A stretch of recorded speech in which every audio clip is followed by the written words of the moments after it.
Hi, all folks. This is Max from Hi on Android.com and millions of sites that I run.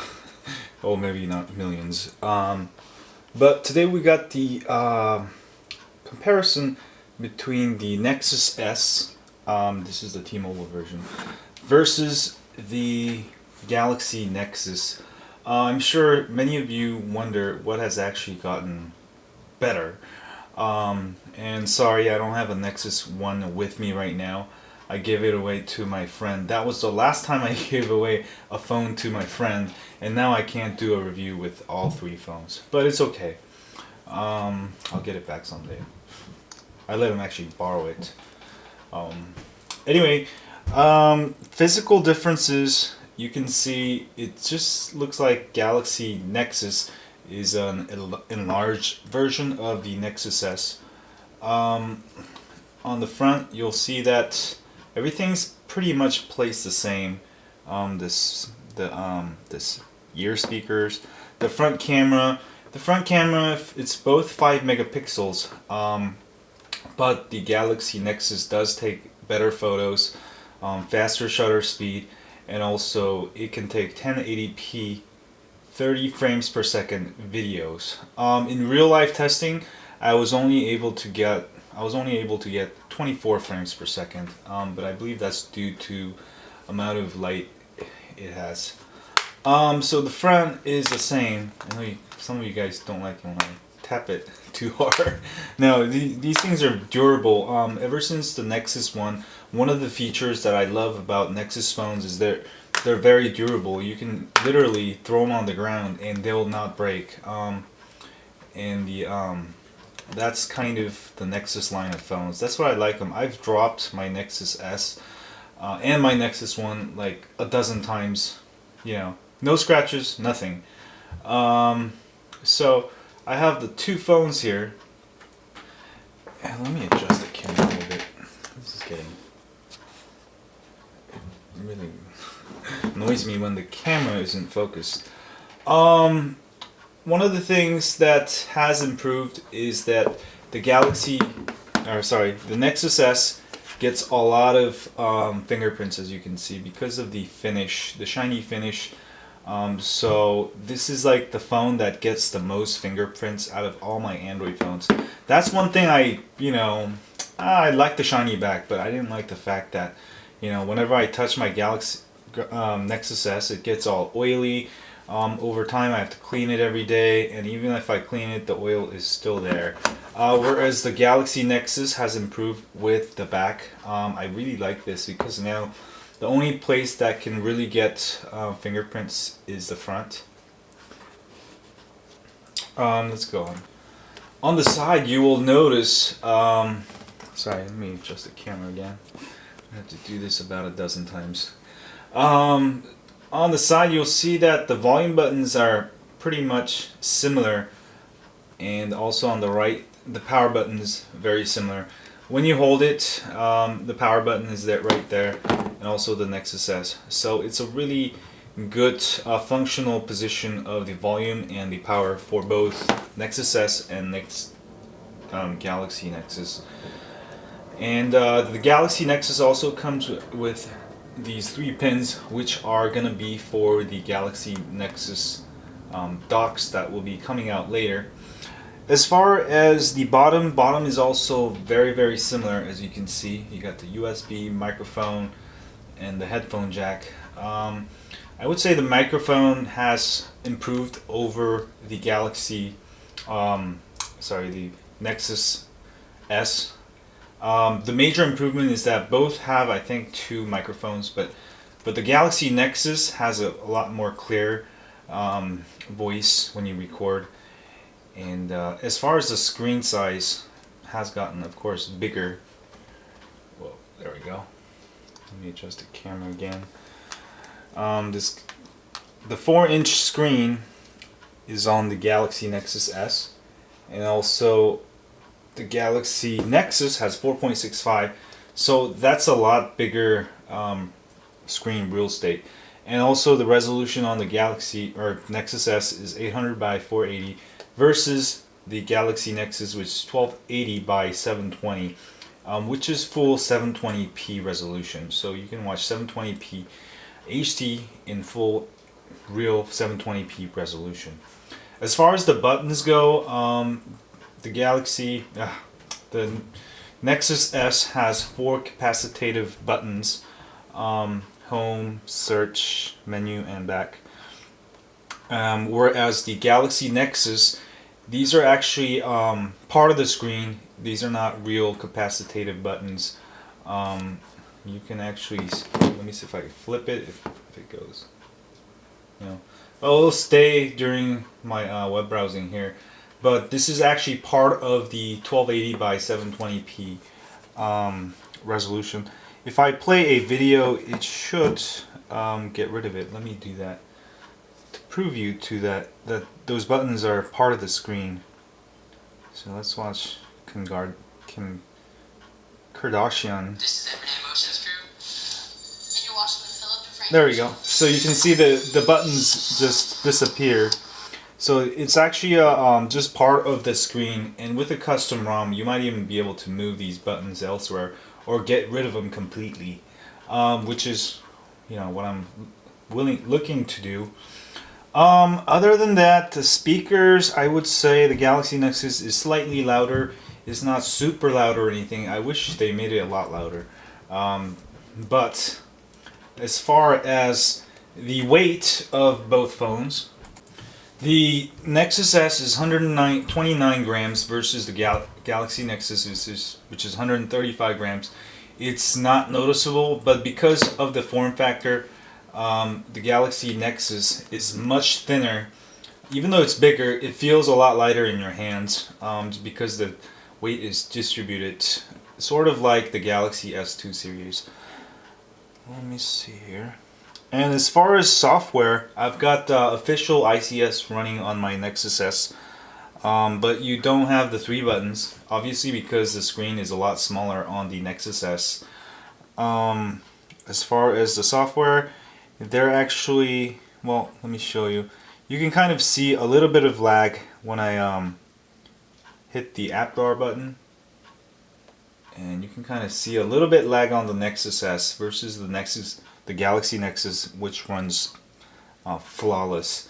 The Nexus S, of course, has a 1 GHz processor versus the Galaxy Nexus, which has a TI OMAP 4460. It's actually rated for dual-core 1.4 GHz, but Google decided to underclock it for better battery life, which I think is a great decision. And the Galaxy Nexus can be overclocked to probably like near 1.8 gigahertz, no problem, if you're into more speed. Both phones offer, you know, very good development. There's a ton of ROMs. Rooting is, you know, the easiest on the Nexus phones. And as far as the screen, I really like the screen on the Galaxy Nexus. Because the 1280 by 720 is one of the highest. Also the Galaxy Note, which will be coming out in the US pretty soon, which I also have over here somewhere. Oh, here it is. This one has a slightly better resolution, but a lot bigger screen. So the Galaxy Nexus does have a better pixel per inch density. This one's around, I think, 300. Versus the Nexus S, which is about 200, and then I think the Galaxy Note is a little bit less. But because it's so high, you're not gonna. It looks really clear, and you're not gonna see any kind of pixelation.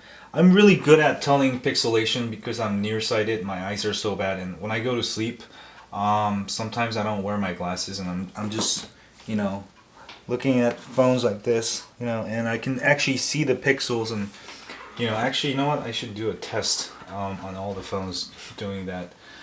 Or I can maybe get a better macro lens for my DSLR camera, which I'm using right now.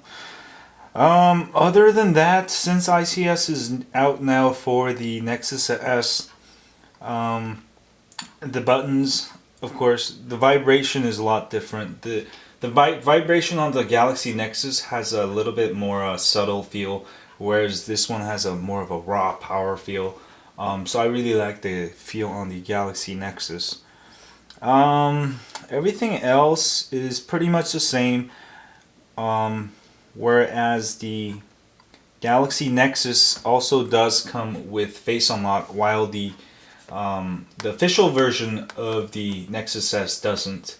You can get custom ROMs that do it, but I find that the Nexus S doesn't have, as fast processors, so it's a lot more harder to do face unlock.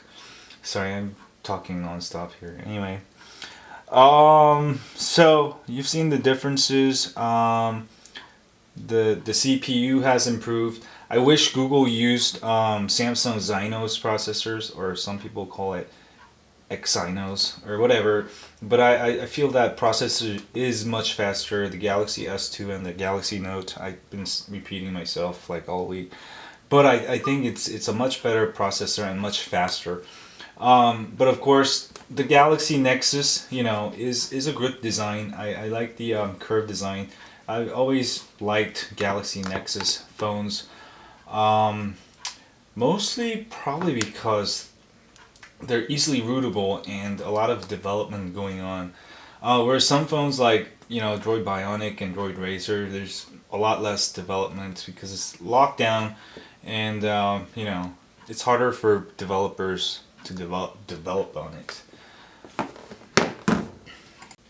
One thing that has really improved, the 4.65-inch screen is actually not that large. If you want to talk large, talk to this guy right here.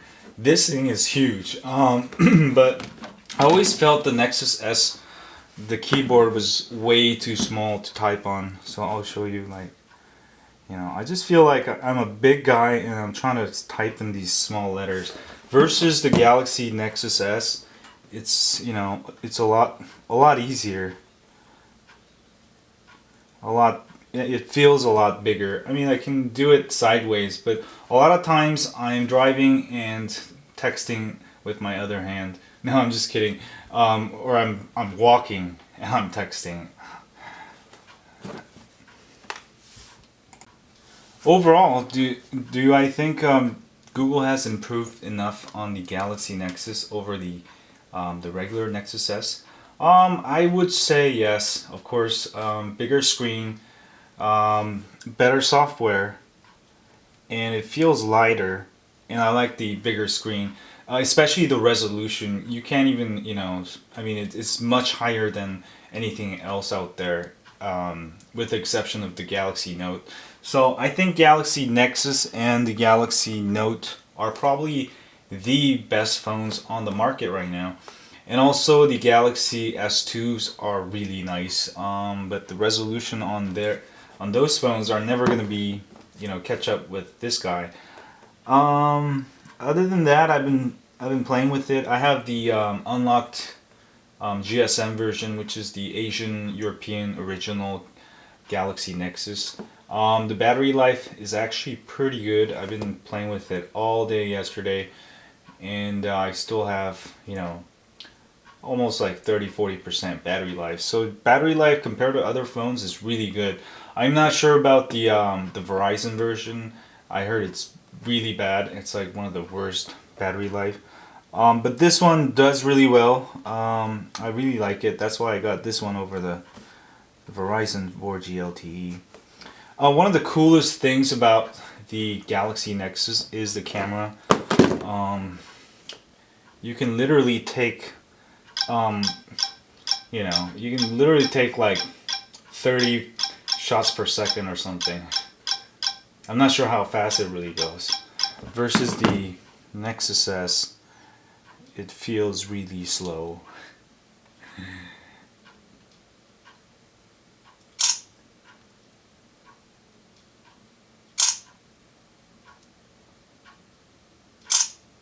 So, there you have it. And the video, of course, the video on the Nexus S really sucks because you can only do like VGA, which isn't even HD. Versus the Galaxy Nexus, it can do a whole lot more. Like let me see here. Oops, go to camera. You can do 1080p, 720p. So that's a vast improvement. Although the stabilization on this Galaxy Nexus still needs a lot of work. But it's one of the best out there, and you know, from a smartphone, you can't expect too much. There are limits to shooting videos with your smartphone. I would just carry a point and shoot or DSLR camera for if you really want to take good videos. That's why I don't even use my phone for taking photos or videos. Maybe photos if I don't have my point and shoot, but I usually carry my point and shoot everywhere, or my DSLR. You can see, you can clearly tell how much more fingerprints and oil that gets on my Nexus S. On the front, they're about the same. But because there's so much oil here, every time I'm touching the phone and then I'm trying to swipe, you know, all that oil's, you know, transferring from the bottom to the top. So overall, I would have to say Google has done a good job, you know, although here's some things I would like for them to do. Actually, one of the things they did is that for the unlocked version, now it works on both AT&T and T-Mobile, which are different bandwidth, which is good. But what I would like to see for them to do is really put maybe a camera software, video software that can let you take great videos, just like a point and shoot camera, like the Canon L300HS I reviewed. That one is, you know, it's so stable. I hold it with one hand. That's one thing. And I would also like a better processor. I just don't think TI OMAP 4460 cuts it, because it's gonna last for a couple of months, but a couple of months later there's gonna be like so many more phones with, you know, faster CPU speeds, which is kind of what happened with the Nexus S. It fell kind of behind in CPU power. Other than that, I would like to also see these, you know, buttons. I would like to see, you know, have an option to move them to the top or bottom or left or right, or maybe get rid of them completely. Oh, then I won't have a home button. But those are just things that I would want, and maybe like the feature, like on the Galaxy Note. I was taking a bunch of notes with my Galaxy Note, and you know, it feels good that I can actually take notes and they're accurate. You know, I would like to see a little pen coming out for the next version. Other than that, it's a pretty sleek device. If I'm going out clubbing, I'll probably take this with me. And if I'm going to, you know, if I'm going to, I don't know, Target or something, or a coffee shop, you know, then I'll take my Galaxy Note, because it's not super big. Anyway, that was just a review of what has gotten improved over the Nexus S to the Galaxy Nexus. And we always wonder what's going to be the next phone. But I really wish Google would focus on a really fast next generation processor. Even though this one is kind of, but I would like for them to like really research and find the best one on the market right now. But I'm gonna go. I've rooted my phone already, and I'm gonna go install a bunch of ROMs and see what this phone can really do. Because at stock, you can't even tell what it can really do. You can also check out rooting and ROMs and what I'm doing with this phone at Galaxy Nexus root.com and also nexushacks.com. I'll be putting in a bunch of ICS ROMs for the Nexus S and the Nexus S 4G. Anyway, if you have any comments, if there's anything you want me to review that I forgot to compare between these two phones, leave in the comments below and I will try to make a video for it. Thanks y'all, and subscribe. We'll have Galaxy Nexus versus Galaxy Note coming real soon also. See y'all later.